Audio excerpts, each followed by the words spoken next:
그다음은 바로 해외 답사 보고를 진행하도록 하겠습니다. 이화여대 이영민 교수님께서 동남아프리카의 국제경관 읽기 부제로 글로벌화와 포스트 식민주의라는 제목으로 발표를 해주시겠습니다. 이영민 교수님께서 그 화면 공유를 해주시면 바로 시작하도록 하겠습니다. 예, 선생님들, 그다음에 안개면의 주민분들도 나와 계시군요. 반갑습니다. 또 오랜만에 뵙겠고요. 되게 낯선 모습으로 이렇게 뵙게 돼서 한편으로는 아쉽지만 또 한편으로는 이게 새로운 문화에 이게 적응하는 또 재미가 있는 것 같습니다. 그 제목은요, 동부 남부 아프리카 도시경관 읽기 부제로 글로벌화와 식민주의의 그늘 이렇게 잡아봤습니다.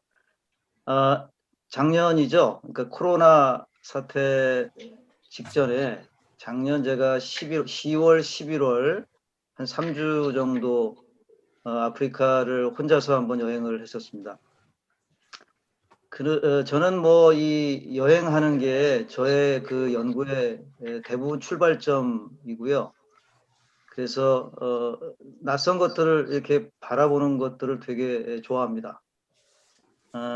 아프리카는 뭐 진작에 한번 가보고 싶었던 곳인데 작년에 제가 1년 연구년이었기 때문에 시간을 좀 길게 내서 다녀올 수 있었고요. 너무 저 개인적으로는 흥미로운 그런 시간들이었습니다. 아프리카 하면은 뭐 여러분들 아마 이런 이야기들을 주로 많이 들으셨을 것 같고요. 예, 다 뭐 맞는 이야기라고 할 수가 있겠죠.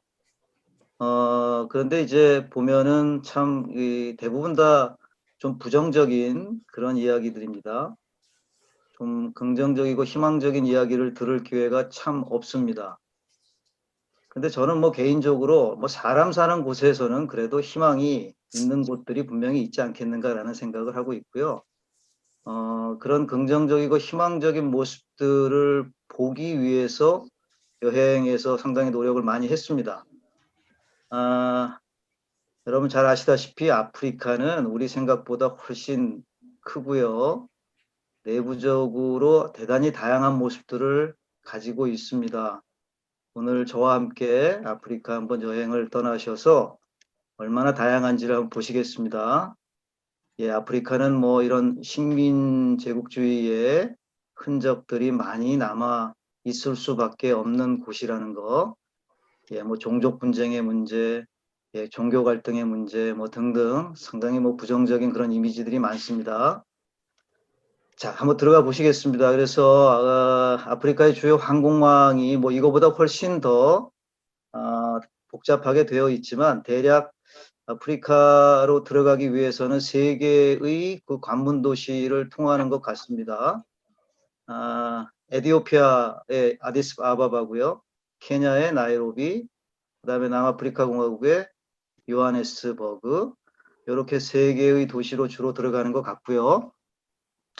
우리나라의 직항편은 아디스아바바 에티오피아 항공이 운항이 되고 있습니다.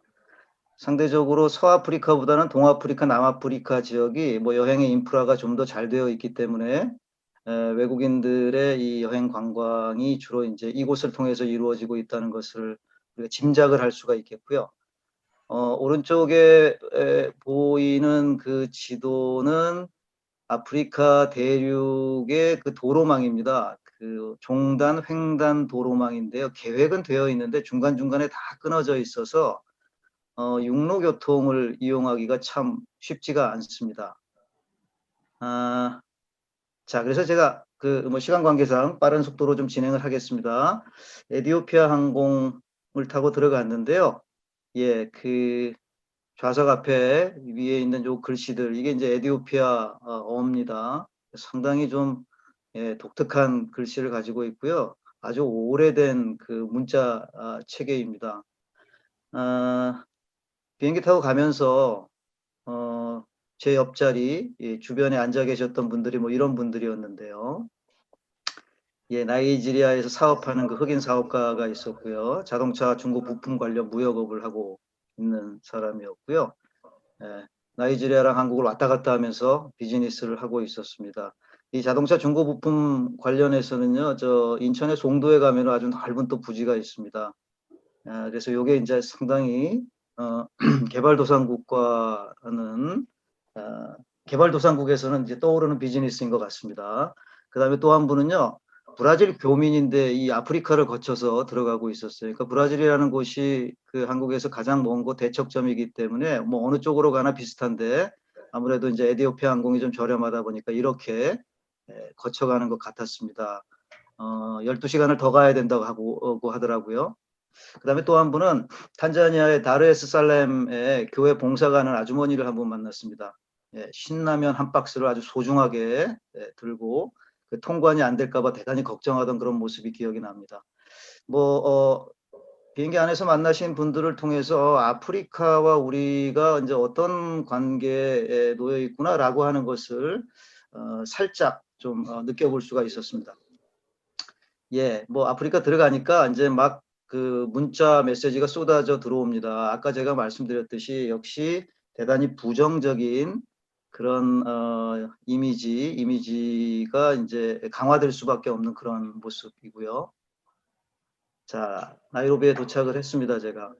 그래서 유심을 갈아 끼고 그다음 우버 택시를 잡아 타고 우버 택시가 대기하고 있는 장소로 이동을 하는데 배낭을 메고 이동을 하고 있는데 경찰이 와서 여권을 보자고 하더라고요.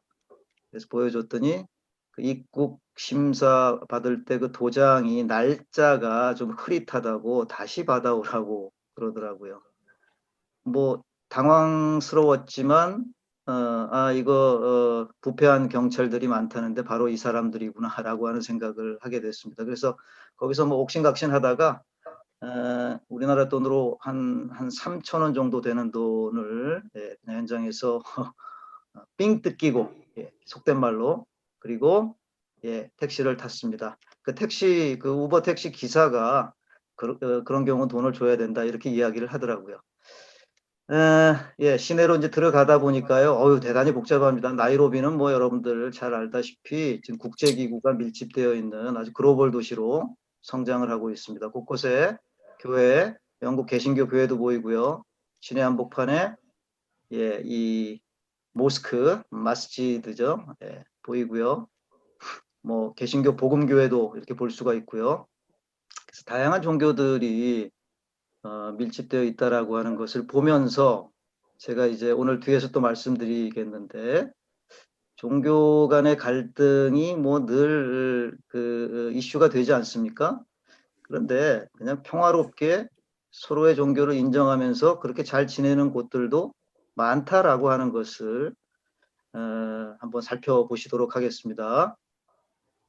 나이로비의 모습이요. 뭐 쭉 한번 그냥 훑어보시면 되겠고요. 대단히 현대화된 모습, 그 다음에 식민지 시대의 건축물들도 웅장한 것들이 이렇게 많이 남아 있고요. 네. 그리고 뭐 도로의 경찰들, 여자분이 경찰을 하고 있고요. 높은 빌딩 상당히 포스트 모던한 그런 양식을 볼 수가 있겠고, 뭐 사람들의 움직임도 대단히 활발합니다. 그래서 아주 점점 성장하고 있는 글로벌 도시다라고 하는 것을 확인할 수가 있었습니다. 새로 짓는 건축물들 아주 많고요. 하지만 여러분들 뭐 아프리카 도시, 이 제3세계 도시들이 가지고 있는 문제, 그 빈곤층이 상당히 확대되고 있고 비공식 분야가 도시에서 대단히 중요한 부분을 차지하고 있는 것들, 나이로비의 키베라의 모습입니다. 기차를 타고 가다 보니까 이렇게 키베라가 나타났었고요. 고급 주택지구는 또 뭐 대단히 화려한 모습으로 외곽 지역으로 뻗어나가고 있었고요. 그래서 나이로비의 모습을 잠깐 보셨습니다. 아프리카의 대륙의 전체 인구 밀도를 한번 살펴보시면요, 이런 모습입니다. 여러분들 뭐 보시다시피 나이지리아를 중심으로 해서 서아프리카 지역의 인구 밀도가 상당히 높게 나타나고요. 예, 북아프리카 해안 지역. 그 다음에 이제 동아프리카 지역입니다. 이제 동아프리카 지구대죠. 예, 지구대를 따라서 쭉 내려오는 이 라인에 인구가 이렇게 밀집되어 있는 모습을 볼 수가 있고요. 여기가 이제 빅토리아 호수가 되겠습니다. 그래서 빅토리아 호수 요 주변 지역이 상당히 인구가 밀집되어 있는 모습 볼 수가 있고요. 이따가 한번 다시 제가 사진을 통해서 보여드리도록 하겠습니다. 나이로비도 보이고요. 그 다음에 나이로비에서 이렇게 아래쪽으로 해안 지역에 가면은 몬바사라고 하는 도시가 있는데요. 그쪽으로 한번 이동을 해 보시겠습니다. 자, 종교도 분포도를 보게 되면은요, 이슬람과 기독교 간에 확실하게 이게 전선이 형성되어 있는 모습을 확인하실 수가 있고요. 여러분들과 같이 제가 보고자 하는 도시는 바로 여기에 있는 이제 몬바사라고 하는 도시입니다. 몬바사라고 하는 도시로 보시겠습니다. 예, 비행기를 타고 제가 이제 나이로비에서 몬바사로 들어갔고요. 공항에 내려서 시내로 이동을 합니다. 예, 몬바사 시내 중심가에 보면은 이렇게 그 터스크라고 이게 코끼리의 상아죠. 이게 이제 몬바사의 상징물이 되고 있습니다. 상당히 규모가 큰 케냐에서 두 번째로 이제 큰 도시가 되겠습니다. 자, 몬바사의 올드타운으로 들어가 보도록 하겠습니다. 이게 이제 바닷가에 있는 인도양이죠. 바닷가에 있는 올드타운인데요. 이게 이제 이게 스와힐리 정화권이라고 할 수 있는 그 해안 지역이 있는데 그 해안 지역에서 이제 중심 도시다 이렇게 보시면 될 것 같고요. 아랍의 문화, 그러니까 이슬람 문화의 흔적들이 상당히 강하게 남아 있습니다. 예, 그리고 여기 보면은 예, 요거 뭐 우리 뭐 툭툭이라고 하나요? 예, 인력거가 아니라 삼륜 차죠. 예, 인도 가면은 많이 볼 수 있는 뭐 그런 교통수단이 있습니다. 그래서 인도의 문화도 여기 섞여 있는 모습들을 볼 수가 있습니다. 스와힐리 이제 문화경관이라고 할 수 있는데요. 이제 스와힐리 문화는 뒤에서 아마 다시 언급이 될 텐데요. 아랍이라든가, 그러니까 인도양 쪽에서, 아랍 세력, 인도 세력, 동남아시아 쪽에서의 어떤 그런 세력들, 이런 세력들이 들어와서, 여기서 상당히 이제 혼종화되는 모습들을 볼 수가 있습니다. 제가 묵었던 호텔인데요. 이 호텔이 상당히 그 아랍적인 건축 양식에 의해서 지어진 것 같았습니다. 이 아래쪽이 지금 안 보이는데요. 일종의 그 파티오 건축 양식 같은 그런 모습을 볼 수가 있었습니다. 예, 거리에 그 무슬림 여성들의 모습 보이시죠? 예, 이슬람 건축물들 뭐 상당히 많고요. 예, 기독교 교회들도 막 섞여 있고요. 자, 그래서 이게 여기는 또 그 힌두교 사원입니다. 이 몬바사 시내, 이 올드타운 주변에 이렇게 다 밀집되어 있어요. 여러 가지 종교 시설들이 이렇게 밀집되어 있는 모습 볼 수가 있습니다. 예, 힌두교 사원입니다. 그러니까 인도 사람들도 상당히 많이 들어와서 오랫동안 살아온 모습을 볼 수가 있고요. 예, 힌두교 사원입니다. 그래서 이제 이런 모습을 통해서 저는 이 종교가 다르다고 해서 반드시 서로 싸우고 갈등을 벌이는 것이 아니다라고 하는 것, 이런 것들을 좀 말씀을 드리고 싶습니다. 제가 그 공항에 내려서 그 올드타운까지 택시를 타고 이동을 했는데요.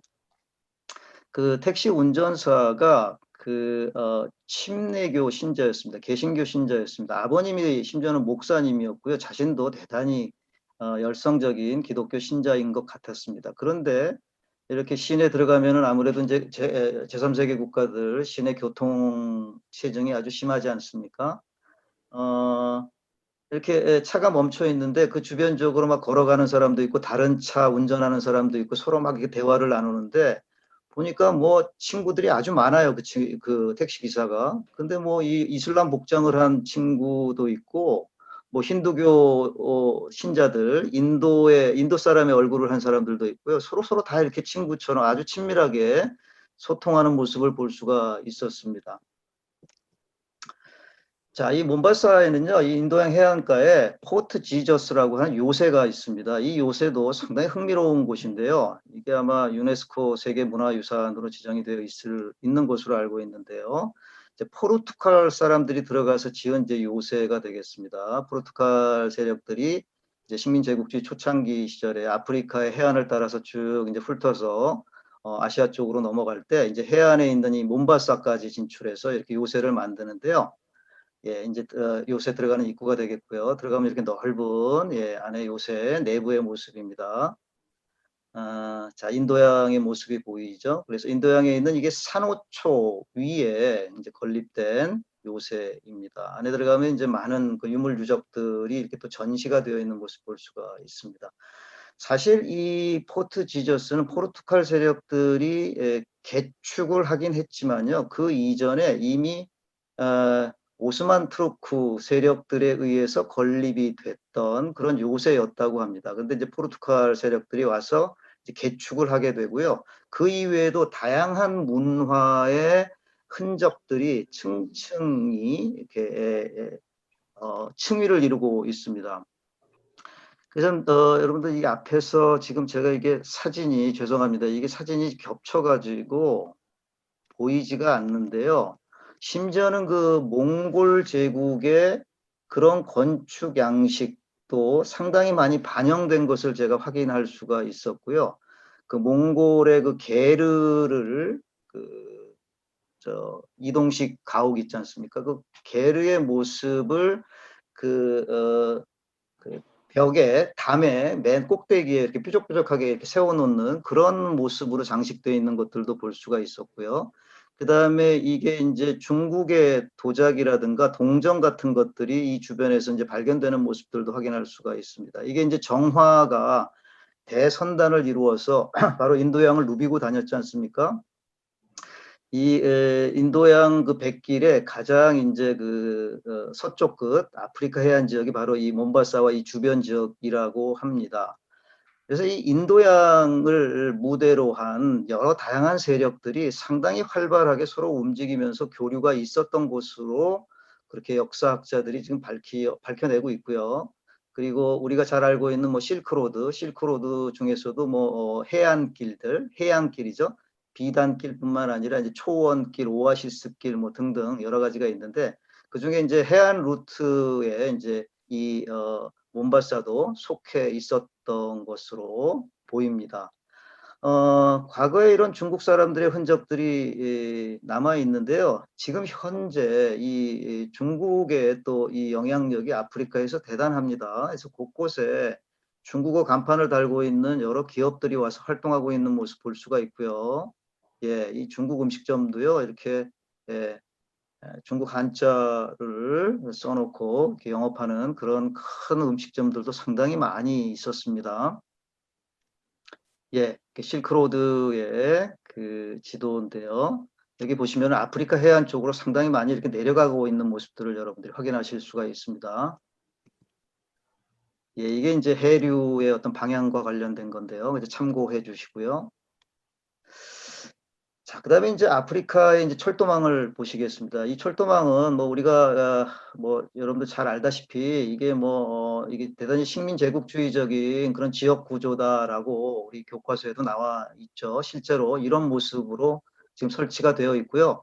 뭐 궁극적으로는 이렇게 뭐 종단 횡단 철도를 만들기 위한 계획들이 있긴 합니다. 있긴 합니다만은 지금 현재는 이런 모습이고요.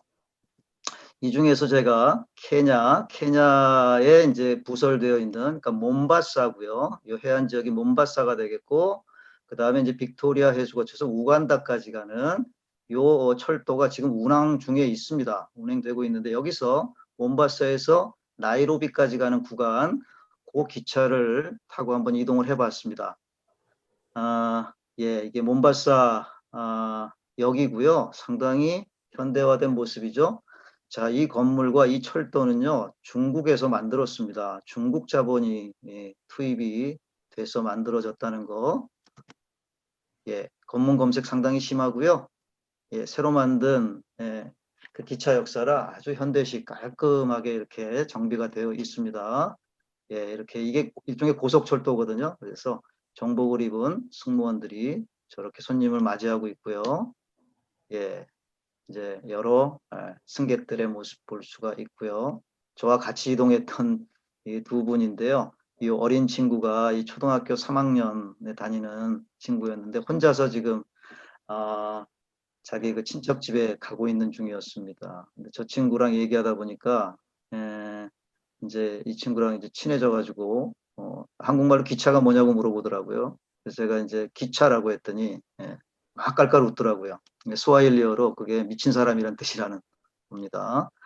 그다음 은가야라고 이제 50이 다 되신 분인데 대단히 아주 인텔리층이셨어요. 그래서 케냐에 대한 많은 이야기들을 저분으로부터 들을 수 있었습니다. 예, 이 그 철도변의 차창질이고요. 예, 그 스텝 기후 지역, 사바나 기후 지역의 모습을 잘 확인할 수가 있습니다. 중간중간에 역시 모스크들을 볼 수가 있고요. 자, 이거는요, 이게 바오밤 나무입니다. 이게 이제 스텝이라든가 사바나 기후 지역에서 자라는 바오밤 나무. 우리가 바오밤 나무 하면은 흔히 이제 마다가스카르의 명물로 알고 있기 때문에 마다가스카르에만 있는 것으로 또 이렇게 알고 계신 분들이 있습니다. 근데 모양은 좀 다르지만 사바나 기후 지역에도 다른 곳에서도 많이 볼 수가 있습니다. 제가 그 예전에 쿠바에 가서도요, 쿠바에도 이 사바나 기후, 이 바오밤 나무가 있는 것을 확인할 수가 있었습니다. 예, 이 기차가 상당히 매력적인 게요, 저쪽 너머에 킬리만자로 산까지 이렇게 보입니다. 스텝 초원과 킬리만자로 산을 동시에 볼 수 있는 아주 훌륭한 그런 경관입니다. 예, 물동량이 상당하다는 것을 알 수가 있죠. 그 철도가요, 이게 동아프리카의 대단히 핵심 철도입니다. 그래서 특히 이 화물 운송이 대단히 활발히 이루어지고 있는 모습, 아까 우리 인구 밀도 지도를 통해서도 이 빅토리아 호수 주변 지역이 상당히 인구 밀도가 높은 것을 여러분도 확인하실 수가 있었죠. 예, 뭐 아프리카의 지형 특색 중에서 우리가 가장 이제 주목할 만한 것이 바로 대지구대죠. 예, 대지구대의 모습 한번 이렇게 확인해 주시고요. 그래서 대체적으로 동쪽과 남쪽의 지형이 고도가 높고요. 서쪽과 북쪽이 좀 고도가 낮아지는 그런 특성이 있습니다. 그래서 이 동아프리카 지구대의 모습을 한번 직접 보시면은요. 예, 이런 모습이고요. 홍해에서부터 쭉 남쪽으로 이어지죠. 그 한가운데 이렇게 빅토리아 폭포가 있습니다. 그런데 이 빅토리아 폭포는 사실 이 화산 폭발, 그러니까 대지구대의 그 화산 폭발에 의한 화구호라고 생각하기 쉬운데요. 칼데라호죠. 그게 아니라고 합니다. 예. 그냥 지각 운동으로 함몰된 와제 형성된 구조호라고 이야기하더라고요. 그래서 이제 그 대지구대의 모습을 직접 가로질러서 제가 이렇게 보면서 이동을 할 수가 있었고요. 예, 빅토리아 호수의 모습.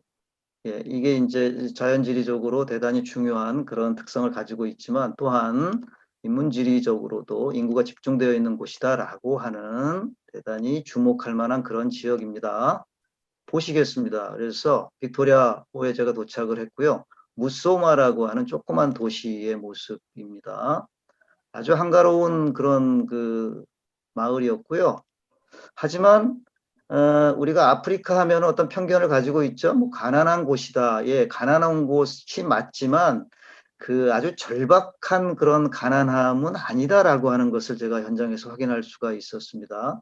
시장의 모습이고요. 자, 그래서 제가 자꾸 그 가난하지만 뭐 절박한 정도는 아니다. 뭐 이런 말씀을 드리는 이유는 그 열대에 대한 그 서구의 어떤 그 인식론이 과거 식민 제국주의 시절에 이제 만들어졌다라고 하는 것이죠. 15세기 이후에 이제 유럽 사람들이 들어가서 처음으로 아프리카를 경험하게 되는데 사실 처음 경험했을 때는요. 유럽 사람들이 상당히 충격이었다고 합니다. 왜냐하면요. 생각보다 상당히 잘 살기 때문에 행복한 모습이 보이기 때문이었습니다. 일단 자연 상태의 어떤 풍요로움이라는 게 분명히 있었다라고 하는 것이죠. 그리고 그것을 바탕으로 해서 그들의 삶이 결코 열악하지 않더라라고 하는 것입니다. 그래서 인류학자들은 이걸 갖다 원시적 풍요라고 이렇게 개념화시킵니다. 그래서 이런 것들이 결국은 서구의 낭만주의를 태동시키는데 아주 큰 역할을 했었다라고 이야기합니다. 근데 이제 그 이후에 열대가 본격적으로 착취되기 시작하는 것이죠. 결국 그 착취의 결과로 서구 자본주의와 근대화가 또 가능해지게 됩니다. 여전히 하지만 우리에게는요, 열대라고 하는 것은요, 이 15세기 이후에 착취의 결과로 만들어진 아프리카에 대한 그런 인식론, 이런 것들이 강하게 자리를 잡고 있었다라고 볼 수가 있겠습니다. 그래서 그런 것들로부터 좀 벗어나는 그런 작업이 좀 필요하지 않을까 싶고요. 의외로 이런 열대 자연과 열대 사회에 대한 인식, 이런 것들이 한편으로는 맞지만 또 한편으로는 잘못됐다라고 하는 것들을 우리가 좀 확인해 볼 수가 있습니다. 아침 문화가 대단히 발달했습니다. 이분들이 뭐 게으를 것 같지만 아침에 그 해가 뜨면 바로 일어나가지고 대단히 열심히 활동하는 모습들을 볼 수가 있었고요. 원시적인 풍요 뒤에서 다시 한번 말씀드리도록 하겠습니다. 곳곳에 아직 이런 흔적들이 있고요. 평화에 대한 열망도 대단히 강렬하다는 걸 확인할 수가 있습니다. 탄자니아의 음토음부라고 하는 역시 조그만 마을입니다. 마을의 입구고요. 예, 거기 마을에 우리 어린 아이들 정말 천진난만한 모습이고요.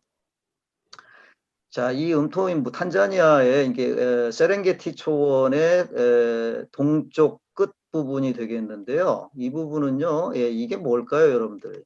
이 부분은요, 이게 의외로 이런 모습입니다. 이게 이제 벼농사 지역이에요. 그래서 예, 물이 많이 필요하니까 예, 관계 수로입니다, 이게.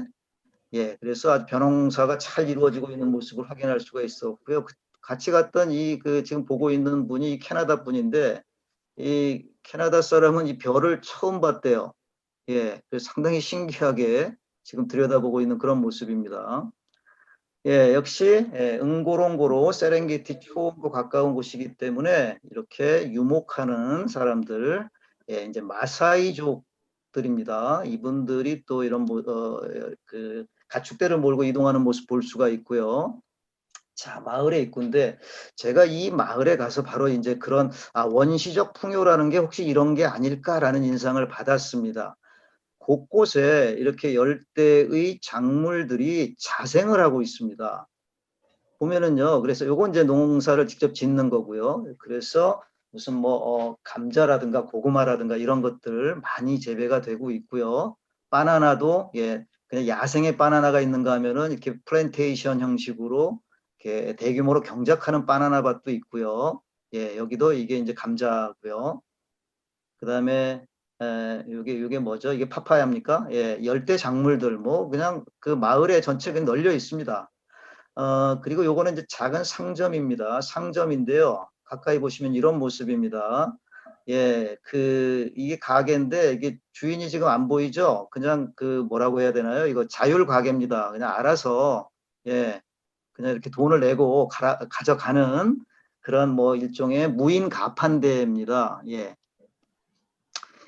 그리고 이분들은 그 마을에서 이제 이 조각품을 만들어서 파는 분들인데 이것도 재밌는 게 이분들이 이게 이제 탄자니아 분들이 아니라 모잠비크에서 온 이민자들이에요. 모잠비크가 한때 이 정치적으로 대단히 좀 불안한 그런 상태였기 때문에 그때 탈출했던 난민들입니다. 난민들입니다.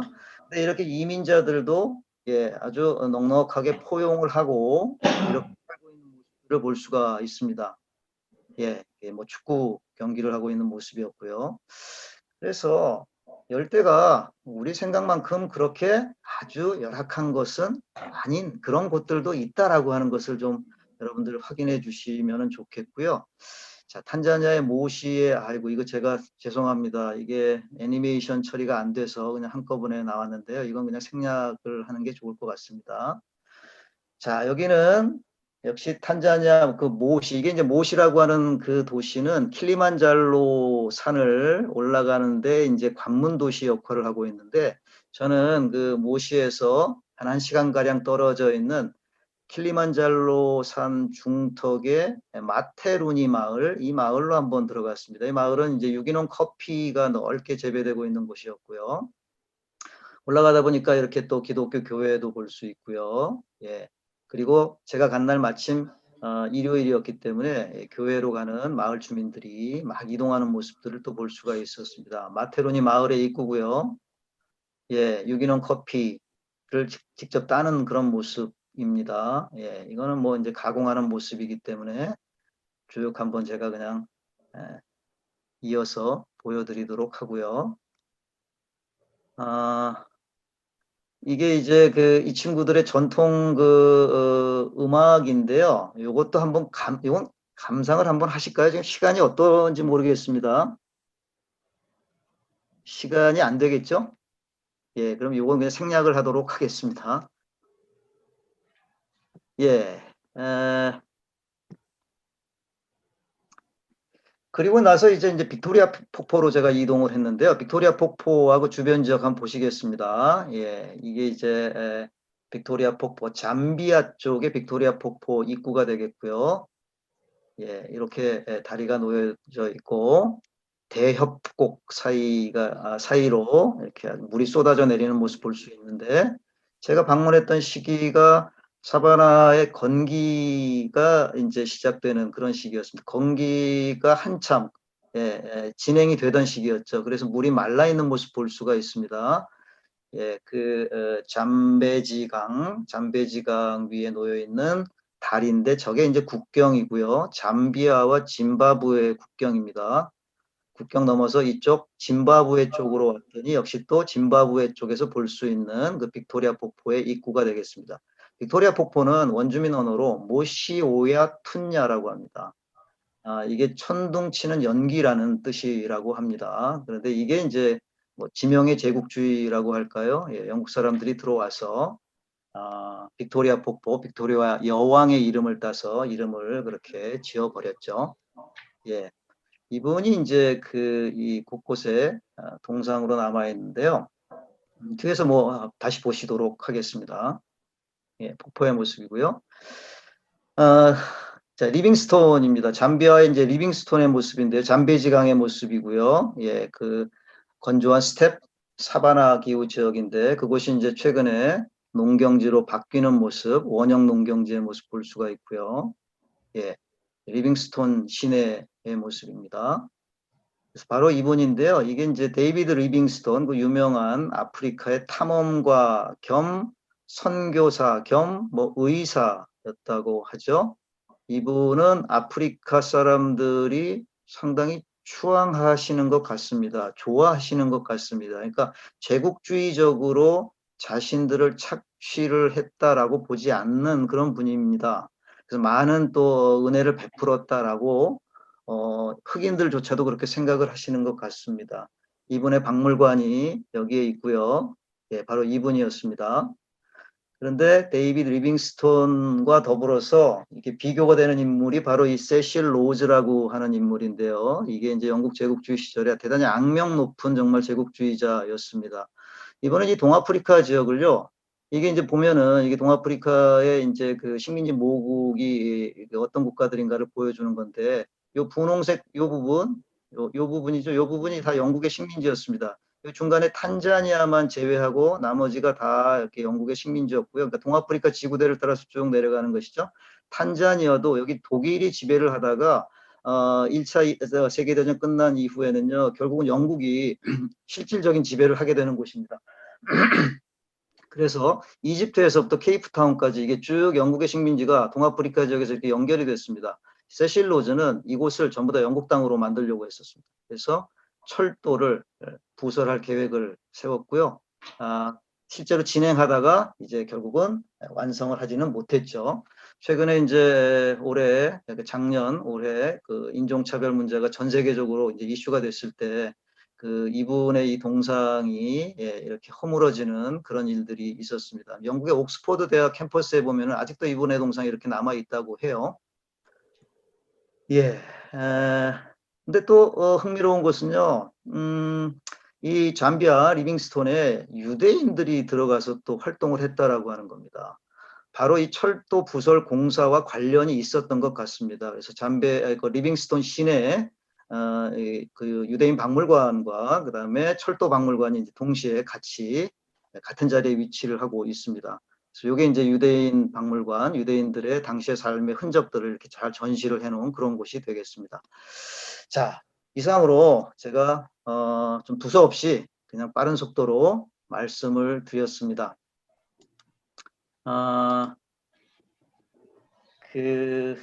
뭐 앞에서 제 서론에서 말씀드린 그 부분이 결국은 제가 하고 싶은 이야기였습니다. 이게 내부적인 다양성이 대단히 우리가 생각하는 것보다 훨씬 더 다양하다라고 하는 부분, 그 다음에 이제 원시적 풍요의 관점에서도 좀 살펴볼 필요가 있다라고 하는 부분, 그리고 최근에 이 글로벌 도시로서 성장하면서 여러 가지 도시 문제가 또 불거지고 있는 그런 모습들, 이런 모습들을 좀 확인할 수가 있었습니다. 자, 시간이 좀 많이 지난 거죠? 죄송합니다. 예, 시간을 제대로 못 맞춘 것 같고요. 혹시 질문 있으시면은 해주시면은 답변 드리도록 하겠습니다. 이영민 교수님, 시간을 충분히 못 드려서 정말 죄송합니다. 저희가 좀 더 시간을 많이 드렸어야 되는데, 아프리카 사진을 정말 오랜만에 저는 보다 보니까 시간 가는 줄 모르고 발표를 좀 들었습니다. 다시 한번 감사드립니다. 예.